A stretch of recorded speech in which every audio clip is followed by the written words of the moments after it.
तो चलिए बच्चों, अपन स्टार्ट करें आज new chapter thermal properties of matter. Thermal properties of matter.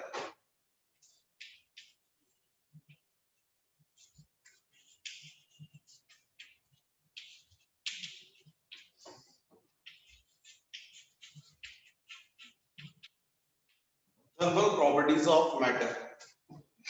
तो बच्चों, इस चैप्टर को जब अपन पढ़ते हैं तो सबसे पहले एक्चुअली में हमको समझना होगा टेम्परेचर।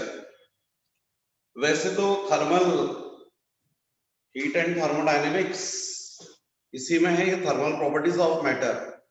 तो what is heat? It is the form of energy. And what is temperature?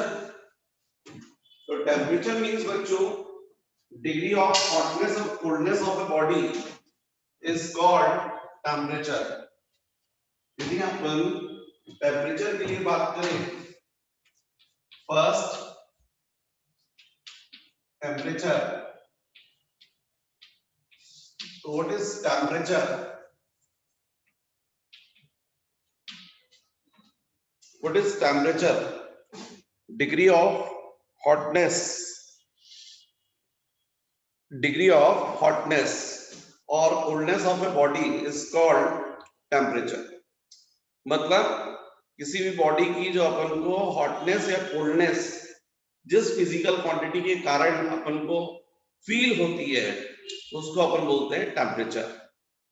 पर इसकी एक डेफिनेशन और भी है। Temperature means the physical quantity which indicate the direction of flow of heat. What is heat? It is the form of energy. अच्छा बच्चों, water कहां से कहां फ्लो करता है? High level to lower level water का फ्लो होता है। बिल्कुल इसी तरीके से हीट जो है वो फ्लो करती है। यदि दो डिफरेंट बॉडीज हैं, डिफरेंट टेम्परेचर्स पर हैं, तो हमेशा जो हीट होती है वो जो बॉडी हाई टेम्परेचर पर है उससे लो टेम्परेचर वाली बॉडी की तरफ फ्लो करती है। मतलब temperature means the physical quantity which indicate the direction of flow of heat. अब बात होती है कि टेम्परेचर को हम लोग मेजर कैसे करेंगे। तो टेम्परेचर को मेजर करने के लिए डिफरेंट स्केल्स हैं, जिसमें से एक स्केल है जिसको आप बोलते हैं सेल्सियस स्केल, एक स्केल है जिसको आप बोलते हैं फ़ारेनहाइट स्केल, एक स्केल है जिसको आप बोलते हैं र्यूमर स्केल, और एक स्केल है जिसको आप बोलते हैं केल्विन स्केल। अच्छा, ये सारे टेम्परेचर्स का आपस में रिलेशन है। क्या होता है बच्चों, जैसे यदि मैं बोलूं आपको, ये मान लीजिए सेल्सियस स्केल है जिस पर टेम्परेचर अपन इसमें मेजर करेंगे डिग्री सेल्सियस में। फिर एक और स्केल है जिसको हम बोलते हैं र्यूमर स्केल। फिर एक और स्केल है जिसको अपन बोलते हैं फ़ारेनहाइट स्केल। फिर एक और स्केल है जिसको अपन बोलते हैं केल्विन स्केल। ठीक है, तो ये सेल्सियस स्केल, इस पर टेम्परेचर अपन डिग्री सेल्सियस में मेजर करते हैं। र्यूमर स्केल, इस पर टेम्परेचर र्यूमर में मेजर करते हैं। फ़ारेनहाइट स्केल, इसमें टेम्परेचर अपन फ़ारेनहाइट में मेजर करते हैं। और केल्विन स्केल, इसमें टेम्परेचर अपन केल्विन में मेजर करते हैं। अब बच्चों, वाटर का जो फ्रीजिंग पॉइंट है वो होता है 0 डिग्री सेल्सियस। यदि मैं यहाँ पर बात करूं तो मैं बोल रहा हूं freezing point of water 0 degree Celsius. कितने नंबर ऑफ डिविजन्स होते हैं सेल्सियस स्केल में? तो 100 पार्ट्स होते हैं, इक्वल पार्ट्स होते हैं। वाटर का बॉइलिंग पॉइंट क्या होता है? 100 डिग्री सेल्सियस। तो यहां पर अपन बात करें तो अपन बोल सकते हैं बॉइलिंग पॉइंट ऑफ वाटर। तो यहाँ सेल्सियस स्केल पर वाटर का बॉइलिंग पॉइंट क्या होता है? 0 + 100 डिग्री सेल्सियस। जो र्यूमर स्केल है उस पर वाटर का फ्रीजिंग पॉइंट कितना होता है? तो 0 र्यूमर होता है। इसको 80 इक्वल पार्ट्स में डिवाइड किया गया है। वाटर का बॉइलिंग पॉइंट क्या होता है? 80 र्यूमर होता है। फ़ारेनहाइट स्केल, इस पर वाटर का फ्रीजिंग पॉइंट और बॉइलिंग पॉइंट। तो बच्चों फ़ारेनहाइट स्केल को इक्वली 180 पार्ट्स में डिवाइड किया गया। जो फ़ारेनहाइट स्केल है उसको इक्वली 180 पार्ट्स में डिवाइड किया गया है। वाटर का जो फ्रीजिंग पॉइंट होता है वो होता है 32 फ़ारेनहाइट। 32 फ़ारेनहाइट। तो फिर बॉइलिंग पॉइंट क्या होना चाहिए? 32 प्लस 180। तो 32 plus 180 to 212 Fahrenheit. Kelvin scale, इस पर वाटर का फ्रीजिंग पॉइंट कितना होता है? 273 केल्विन। इसको भी बच्चों इक्वली 100 पार्ट्स में डिवाइड किया गया है और इस तरीके से वाटर का बॉइलिंग पॉइंट होता है 373 केल्विन। 273 प्लस 100 373। तो इस तरीके से आपको ये डिफरेंट स्केल्स हैं उसके बारे में आपको मेमोरी में रखना चाहिए। फ्रीजिंग पॉइंट सेल्सियस स्केल पर 0 सेल्सियस, र्यूमर स्केल पर 0 र्यूमर, फ़ारेनहाइट स्केल पर 32 फ़ारेनहाइट, केल्विन स्केल पर 273। अब सेल्सियस स्केल को यदि 100 इक्वल पार्ट्स में किया गया है डिवाइड इक्वल पार्ट्स में, तो बॉइलिंग पॉइंट कितना होता है? 0 plus 100 freezing point of water plus total number of equal parts और टोटल नंबर ऑफ डिविजन्स। तो 0 plus 100 is equal to 100। Reaumur scale के लिए 0 प्लस 80 तो 80 र्यूमर। फिर इनका बच्चों आपस में रिलेशन भी है। सेल्सियस स्केल का क्या है? तो यहाँ पर सेल्सियस स्केल की C minus 0 upon total number of division 100। ये टेम्परेचर ऑन स्केल, ये फ्रीजिंग पॉइंट ऑफ वाटर, ये टोटल नंबर ऑफ डिवीजन। तो र्यूमर स्केल का क्या होगा फिर? R minus 0 upon 80। Fahrenheit scale पर क्या होगा? F minus 32 upon 180। यहाँ पर क्या होगा? केल्विन स्केल पर K माइनस 273 अपॉन 100। तो ये रिलेशन होता है बच्चों और आपको मेमोरी में रखना चाहिए। इसके बेसिस पर जो है, यदि आप इसको पूरे को 20 से मल्टीप्लाई कर दें तो जाएगा C upon 5 is equal to R by 4 is equal to F minus 32 upon 9। यहाँ पर जाएगा K माइनस 273 अपॉन 5। तो ये भी होता है यदि 20 से मल्टीप्लाई करते हैं। तो टीचर्स का बड़ा मनपसंदीदा क्वेश्चन होता है, which temperature is equal on Celsius scale and Fahrenheit scale। क्योंकि एक्चुअली में ये जो रिलेशन आया ना, इसकी हेल्प से आप किसी भी टेम्परेचर को एक स्केल से दूसरे स्केल पर कन्वर्ट कर सकते हो। फॉर एग्जांपल, यदि मान लीजिए अपन बोलते हैं C is equal to, है ना, 30 डिग्री सेल्सियस। अब इस टेम्परेचर को अपन को फ़ारेनहाइट स्केल पर बताना है, तो आपके पास में रिलेशन है, इस रिलेशन की हेल्प ले लीजिए और इस C को मतलब 30 सेल्सियस को आप फ़ारेनहाइट स्केल पर कन्वर्ट कर सकते हैं। कैसे? तो आपको मालूम है C upon 5 is equal to F minus 32 upon 9। अब C की वैल्यू 30 रख लीजिए अपॉन 5 F माइनस 32 अपॉन 9, है ना, ये 6 आ जाएगा। ये कितना आ जाएगा? 54 plus 32 is equal to F।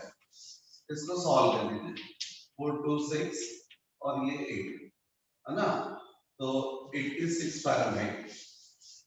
जो सेल्सियस स्केल पर आप 30 डिग्री सेल्सियस बोल रहे हैं, वो फ़ारेनहाइट स्केल पर कितना होगा? तो 86 फ़ारेनहाइट।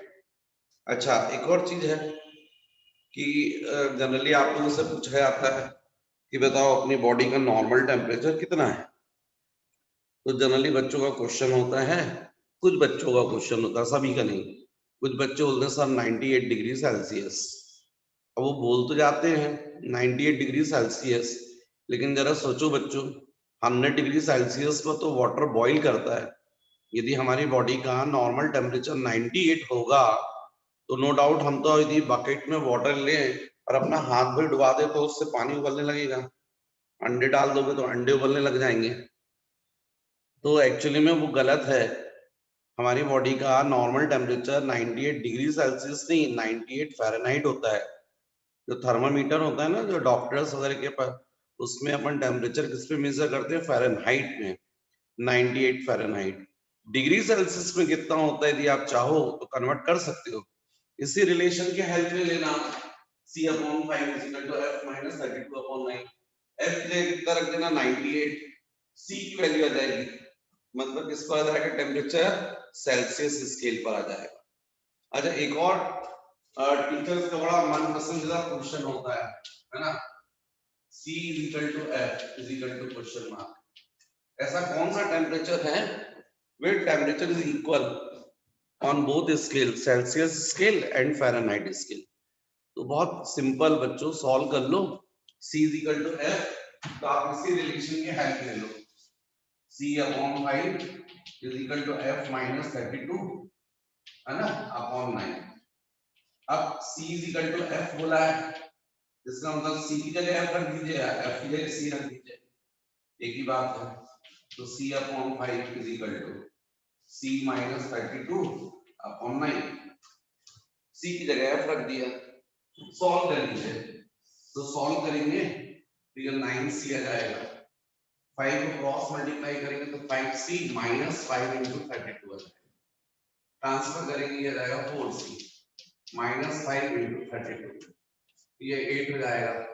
तो C is equal to minus 40, मतलब minus 40 degree Celsius is equal to 40 Fahrenheit. ये टेम्परेचर ऐसा है जो दोनों स्केल पर सेम है, माइनस 40 डिग्री सेल्सियस बोल लो या माइनस 40 फ़ारेनहाइट। मतलब यदि किसी बॉडी का टेम्परेचर माइनस 40 डिग्री सेल्सियस है, उस पर यदि आप दोनों स्केल रखेंगे, सेल्सियस स्केल और फ़ारेनहाइट, तो दोनों इक्वल टेम्परेचर बताएंगे।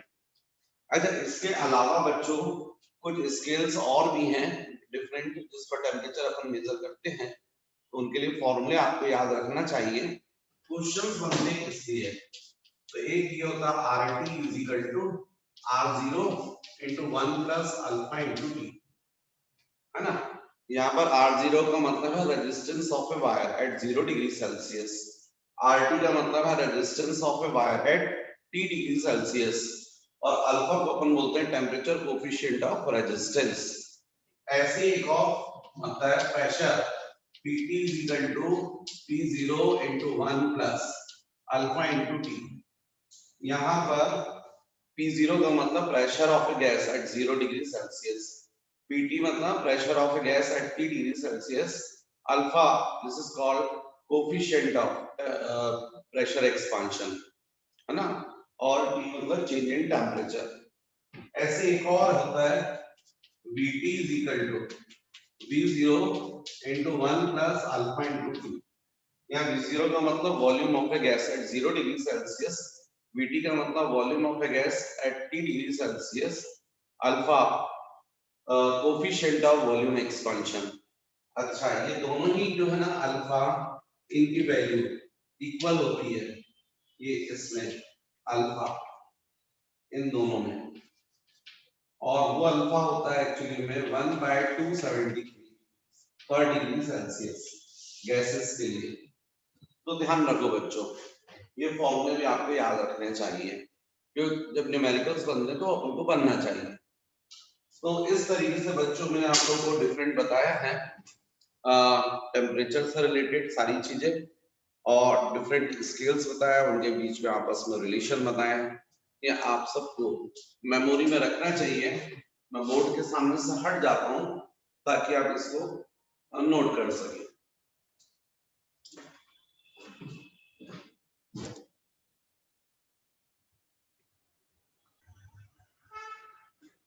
तो चलिए बच्चों, नेक्स्ट टॉपिक है अपना थर्मल एक्सपांशंस इन सॉलिड्स। लेकिन बच्चों मैं थोड़ा सा बोलना चाहता हूँ आप लोग को, आप लोग वीडियोस के थ्रू पढ़ रहे हैं, बहुत सारे बच्चों ने तो ठीक है सब्सक्राइब किया हुआ है, पर बहुत सारे बच्चे हैं जिनने एक्चुअली में चैनल को सब्सक्राइब नहीं किया है। तो ये एक्चुअली में गलत बात है।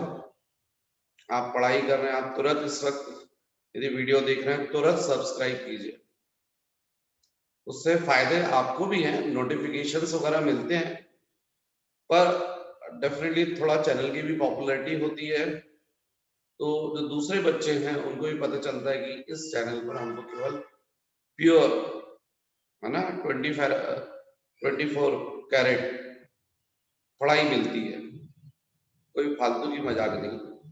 तो प्लीज आप जो है सबसे पहले सब्सक्राइब कीजिए। आज जब ये वीडियो देख रहे हैं तो मेरे को पता चलना चाहिए कि आप लोगों ने मेरी बातों को फॉलो किया है। तो नेक्स्ट बच्चों, मुझे आपको बताना चाहिए थर्मल एक्सपांशन इन सॉलिड्स। आप सभी को पता है हीट जब अपन सप्लाई करते हैं तो जो सॉलिड्स हैं उनमें एक्चुअली बच्चों 3 टाइप के एक्सपांशंस पॉसिबल हैं। एक फर्स्ट जिसको अपन बोलते हैं लीनियर एक्सपांशन। लीनियर एक्सपांशन का मतलब लेंथ वाइज एक्सपांशन।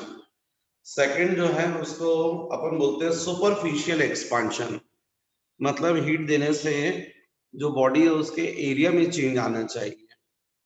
और थर्ड जो है उसको अपन बोलते हैं क्यूबिकल एक्सपांशन, मतलब वॉल्यूम में चेंज। जैसे फॉर एग्जांपल कोई वायर है, अब उस वायर पे यदि आप हीट देंगे तो नो डाउट उसकी लेंथ इंक्रीज हो जाती है, ये हो रहा है लीनियर एक्सपांशन। लेकिन मान लीजिए कोई प्लेट है, डिस्क है, उसको आपने हीट दी तो आपको मालूम है हीट देने से उसका पूरा सरफेस एरिया जो है प्लेट का साइज बढ़ जाएगा, तो वहां पर एरिया में एक्सपांशन हो रहा है, इसको बोलते हैं सुपरफिशियल एक्सपांशन। और थर्ड यदि कोई सॉलिड है, कोई स्फीयर है या कोई क्यूब है, अब आप उसको हीट दे रहे हैं तो उसकी लेंथ में भी चेंज होगा, ब्रेड्थ में भी चेंज होगा और हाइट में भी चेंज होगा, तीनों में, मतलब वॉल्यूम जो है वो चेंज होगा। वॉल्यूम एक्सपांशन, इसको क्यूबिकल एक्सपांशन बोलते हैं। तो जब भी किसी सॉलिड को जब हम हीट सप्लाई करते हैं तो इसमें 3 टाइप के एक्सपांशंस पॉसिबल हैं। उसमें से first linear expansion, second superficial expansion and third cubical expansion. ये तीनों एक्सपांशन से रिलेटेड इनके कोफिशिएंट्स है। तो ये कोफिशिएंट्स, एक कहलाता है coefficient of linear expansion, second कहलाता है कोफिशिएंट ऑफ सुपरफिशियल एक्सपांशन और थर्ड कहलाता है coefficient of cubical expansion. Generally आप लोग को एग्जाम में भी आता है रिलेशंस वगैरह एस्टेब्लिश करने के लिए, जिसको मैं भी करवाने वाला हूँ। तो ये कोफिशिएंट ऑफ लीनियर एक्सपांशन जो है इसको सबसे पहले अपन स्टडी करते हैं। तो कोफिशिएंट ऑफ लीनियर एक्सपांशन, तो फर्स्ट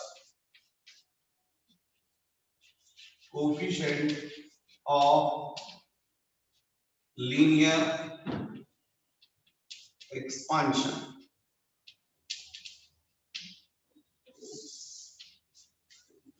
तो बच्चों कोई वायर है और मान लीजिए इस वायर की 0 डिग्री सेल्सियस पर लेंथ है L0 और हमने इसको हीट दी, और हीट देने से इसकी जो लेंथ है वो L0 से चेंज हो गई है और कितनी हो गई है LT। ये थी लेंथ एट 0 डिग्री सेल्सियस, ये लेंथ है एट T डिग्री सेल्सियस। तो प्रैक्टिकली देखा गया है कि किसी भी वायर की जो लेंथ में चेंज होता है लीनियर एक्सपांशन, ये लीनियर एक्सपांशन मतलब change in length, change in length मतलब फाइनल लेंथ माइनस इनिशियल, ये डायरेक्टली प्रोपोर्शन होता है इसकी original length, original length of a wire eight 0 degree Celsius. मतलब यदि मान लीजिए डिफरेंट वायर, आपने सेम नेचर के डिफरेंट वायर लिए, एक कॉपर वायर है, सेकंड भी कॉपर वायर है, थर्ड भी कॉपर वायर है, नेचर सेम होना चाहिए, पर एक जो है और सबके क्रॉस सेक्शनल एरिया सेम है, और आपने क्या किया है कि एक लिया आपने 10 सेंटीमीटर लेंथ, एक 15 सेंटीमीटर, एक 20 सेंटीमीटर लिया, और तीनों का टेम्परेचर जो है वो 0 से आपने 70 डिग्री सेल्सियस तक इंक्रीज किया है, तो सबकी लेंथ जो है वो इंक्रीज होगी। लेकिन सबसे ज्यादा लेंथ जो इंक्रीज होगी वो उस वायर की होगी जिसकी ऑलरेडी ओरिजिनल लेंथ ज्यादा थी, उसमें लीनियर एक्सपांशन ज्यादा होगा। ये प्रैक्टिकली देखा गया है। तो change in length it is depends on the original length of a wire at 0 degree Celsius. फिर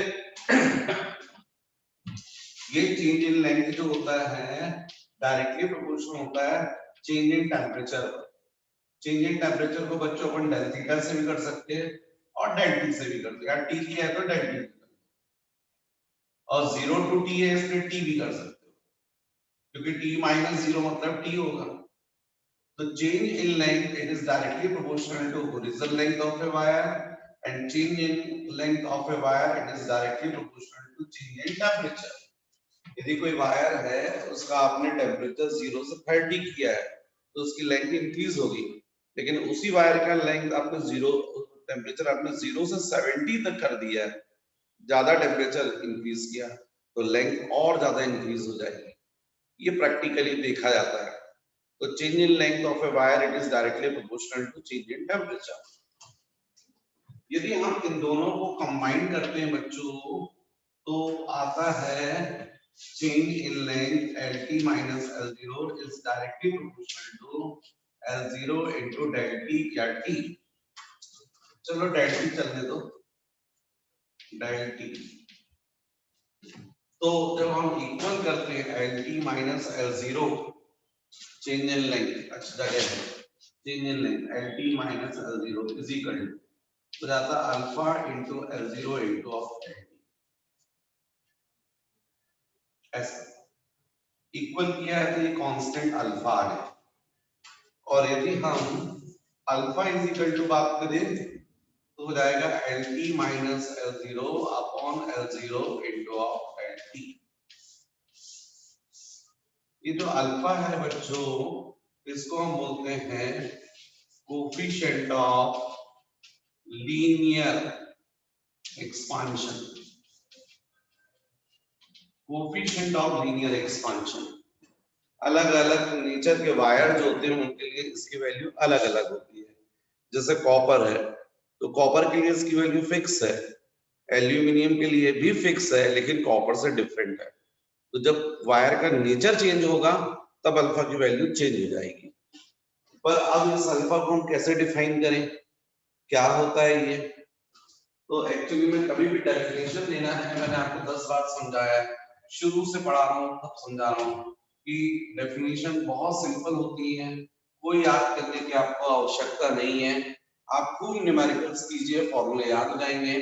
जब फॉर्मूले याद हो गए तो डिनोमिनेटर को 1 कर दीजिए, न्यूमरेटर इक्वल हो जाएगा उस क्वांटिटी के जिसको आपको डिफाइन करना है। जैसे फॉर एग्जांपल यहाँ पर अपन होते हैं if L0 is equal to 1, del T is equal to 1, then alpha is equal to LT minus L0 मतलब चेंज इन लेंथ। तो आप बस डिफाइन कर सकते हो कैसे? if the original length of a wire at 0 degree Celsius is unit and its temperature is increased by 1 degree Celsius, then the change in length of a wire is called coefficient of linear expansion. यदि कोई wire है उसकी आपने length unit ली है और उसका temperature भी आपने 1 डिग्री सेल्सियस इंक्रीज किया है तो उसकी लेंथ में जितना चेंज होगा उसको हम बोलेंगे कोफिशिएंट ऑफ लीनियर एक्सपांशन। जिस वायर में जितना ज्यादा चेंज होगा उसका कोफिशिएंट ऑफ लीनियर एक्सपांशन उतना ज्यादा होगा। जैसे मान लीजिए गोल्ड है, गोल्ड का आपने वायर लिया है यूनिट लेंथ का और आयरन का लिया, दोनों का टेम्परेचर आपने कितना इंक्रीज किया 1 डिग्री सेल्सियस, ज्यादा लेंथ इसकी इंक्रीज होगी गोल्ड की, नो डाउट। इसका मतलब उसके लिए कोफिशिएंट ऑफ लीनियर एक्सपांशन की वैल्यू ज्यादा होगी। जिसके लिए अल्फा ज्यादा होता है उसकी लेंथ में चेंज भी ज्यादा होता है। तो इस तरीके से हम लोग इसको डिफाइन करते हैं, समझे? यहाँ पर आप जब नोट करेंगे तो 2 लाइन छोड़ देंगे और यहाँ पर जो मैंने डेफिनेशन आपको बोली है उसको आप लिख सकते हैं। कैसे? फिर से, if the length of a wire is unit at 0 degree Celsius and its temperature increases by 1 degree Celsius, then the change in length of a wire is called coefficient of linear expansion. It is denoted by alpha. अब बच्चों next बात करते हैं। तो आपको पता है यहाँ पर अल्फा चेंज इन लेंथ आप किस में मेजर करेंगे? मीटर में। ओरिजिनल लेंथ को किस में मेजर करेंगे? मीटर में। तो मीटर मीटर कैंसिल हो जाएगा, केवल क्या बचेगा? टेम्परेचर। तो इसीलिए इसकी जो अपन यूनिट लेते हैं, यूनिट वो क्या लेते हैं? पर डिग्री सेल्सियस, पर डिग्री सेल्सियस, या पर डिग्री केल्विन भी ले सकते हैं, ऐसा एक सिस्टम है। तो ये है बच्चों कोएफिशिएंट ऑफ लीनियर एक्सपांशन। बिल्कुल ऐसा ही है coefficient of superficial expansion, coefficient of superficial expansion. लेकिन मैं थोड़ा हट जाता हूं ताकि आपको पूरा यह दिखे। आप नोट्स बना सकते हैं वीडियो को पॉज करके।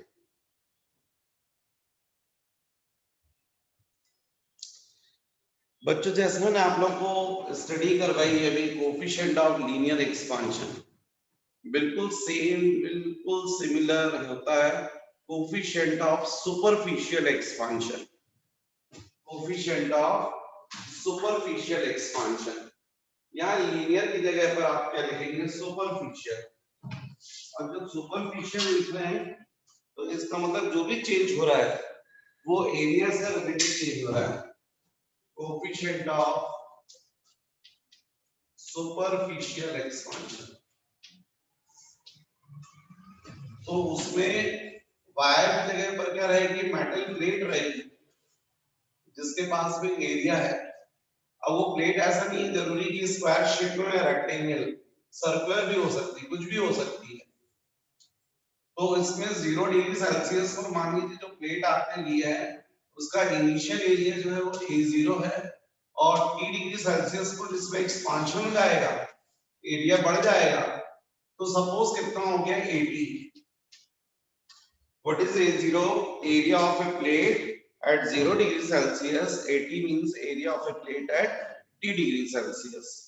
तो फिर से बच्चों प्रैक्टिकली सेम देखा गया है कि जो चेंज हो रहा है एरिया में वो किस पर डिपेंड करता है? Original area of A plate at 0 degree Celsius. जिस प्लेट, यदि मान लीजिए आपने 2-3 प्लेट ली है, सब कॉपर की है, सेम लेनी पड़ेगी आपको, नेचर सेम रखना पड़ेगा। तो जब सेम लेंगे आप नेचर, तो निश्चित रूप से, और सबका टेम्परेचर भी सेम इंक्रीज कर रहे हो आप, 30 degree Celsius, 30 degree Celsius, 30 degree Celsius, तो किस प्लेट का एरिया सबसे ज्यादा इंक्रीज होगा?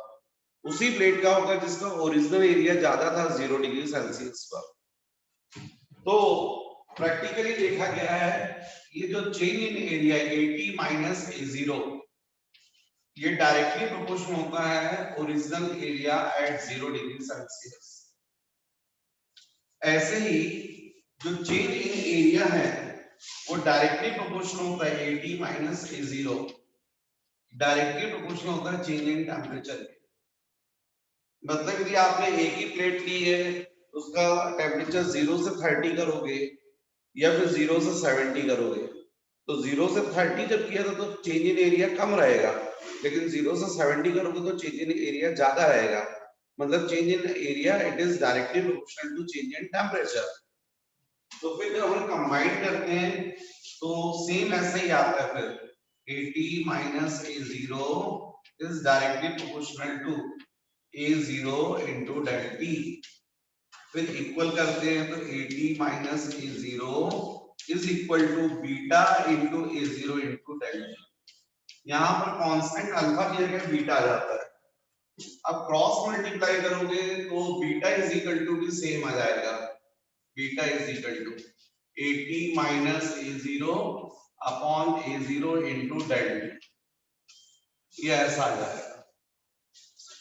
यहाँ पर बीटा को बोलते हैं बच्चों coefficient of superficial expansion, coefficient of superficial expansion.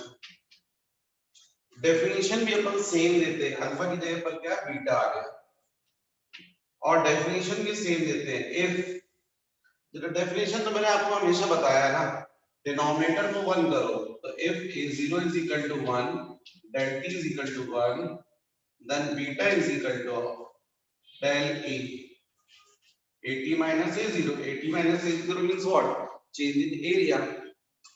और यूनिट भी बच्चों सेम आएगी पर डिग्री सेल्सियस, इसकी भी यूनिट सेम, क्योंकि न्यूमरेटर में चेंज इन एरिया है और डिनोमिनेटर में ओरिजिनल एरिया, तो यूनिट तो सेम रहेगी ना। चेंज, कोई प्लेट है, उसका इनिशियल एरिया था 3 मीटर स्क्वायर और फाइनल कितना हो गया 5 मीटर स्क्वायर, तो चेंज इन एरिया कितना हुआ 2 metre square, 5 minus 3 2 metre square, तो 2 metre square upon original area कितना था हमने 3 मीटर स्क्वायर, तो मीटर स्क्वायर तो कैंसिल हो गया ना, यूनिट केवल किसकी रहेगी टेम्परेचर की, इसीलिए इसकी यूनिट भी क्या लेते हैं बीटा की यूनिट पर डिग्री सेल्सियस।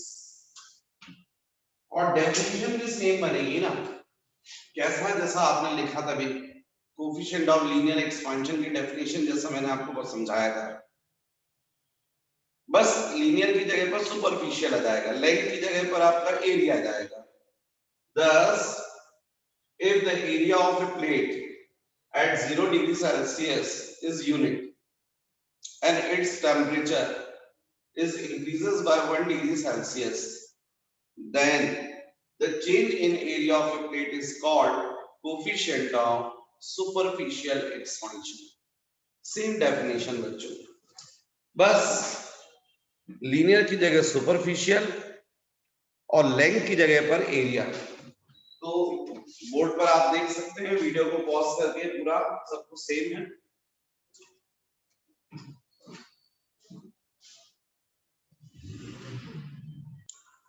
नेक्स्ट बच्चों, जैसा हमने coefficient of superficial expansion study की, coefficient of linear expansion same वैसा ही कोफिशिएंट ऑफ क्यूबिकल एक्सपांशन होता है। यहाँ नीचे ये जो मैंने बताया प्लेट थी, है ना, इसके नीचे बर्नर था, यदि आप ये बर्नर के ऊपर कोई सॉलिड बॉडी को रख दे जिसके पास में क्या है वॉल्यूम है, ये बर्नर, और इस पर मान लीजिए आपने सपोज यहाँ पर क्या क्लिक किया, कोई आपने सॉलिड बॉडी जिसके पास लेंथ भी है, ब्रेड्थ भी, हाइट भी है, मतलब वॉल्यूम है, अब आपने उसको रख दिया, तो मान लीजिए उसका ओरिजिनल यहाँ पर सुपरफिशियल की जगह क्या आएगा क्यूबिकल, क्योंकि वॉल्यूम से रिलेटेड बात हो रही ना, इसलिए cubical, coefficient of cubical expansion. अब मान लीजिए इनिशियल वॉल्यूम V0 और volume at T degree Celsius suppose VT, volume V0 volume of a solid body at 0 degree Celsius and VT volume at T degree Celsius. तो बच्चों यहाँ पर भी same ऐसे आएगा, VT minus V0 is directly proportional to V0, change in volume it is directly proportional to original volume, same यहाँ भी आएगा, change in volume VT minus V0 is directly proportional to del T। Next भी ऐसे जाएगा, VT minus V0 is directly proportional to V0 into del T, तो equal करोगे तो VT minus V0 is equal to gamma आ जाएगा into V0 into del T। यहाँ पर जो गामा है, यदि अपन उसको बात करें जिसका अभी तक करते आ रहे हैं, वो सेम वैसे जाएगा, gamma is equal to VT minus V0 upon V0 into del T, ठीक है, ये जाएगा। यहाँ गामा को क्या बोलेंगे बच्चों, coefficient of cubical expansion, coefficient of cubical expansion. फिर यहाँ भी डेफिनेशन भी सेम आएगी, if V0 is equal to 1, del T is equal to 1 degree Celsius, then gamma is equal to VT minus V0, VT minus V0 मतलब change in volume, ठीक है, और unit भी सेम आएगी पर डिग्री सेल्सियस। तो definition भी वैसे दोगे, कैसा, 10 if the volume of a solid body is unit at 0 degree Celsius and its temperature increases by 1 degree Celsius, then the change in volume of a body is called coefficient of cubical expansion। तो definition भी बस, अब आपने जो सबसे first में length लिखा था, लेंथ की जगह पर वॉल्यूम आएगा, चेंज इन वॉल्यूम की जगह पर चेंज इन लेंथ की जगह चेंज इन वॉल्यूम आ जाएगा, है ना। ठीक है बच्चों, तो आप इस वीडियो में बस यहीं तक। नेक्स्ट वीडियो में मैं बताऊंगा आपको रिलेशन, बहुत इंपॉर्टेंट, जो आपको एग्जाम में आता है, relation between alpha beta and gamma. आप चैनल सब्सक्राइब कीजिएगा।